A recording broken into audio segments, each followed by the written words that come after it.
Welcome to Let Me Fix This. Enjoy the video. In this video, I will explain how to play Portal 2 co-op without Steam. Many players want to enjoy this fantastic puzzle game with a friend, even when an internet connection or Steam isn't available. We'll cover setting up a local network or using a virtual private network to connect two computers.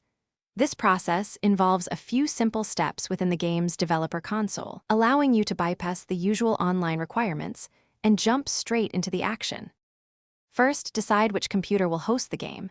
This machine will provide the connection for the other player. If you are not on the same physical network, you will need a virtual private network or VPN program.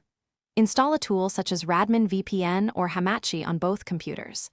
The host should create a new network within the VPN, then the second player will join using the provided network name and password. This creates a secure, shared virtual space. Now let's configure Portal 2. On both computers, go to the game's options, then keyboard and mouse settings, and enable the developer console. You can open it by pressing the tilde key.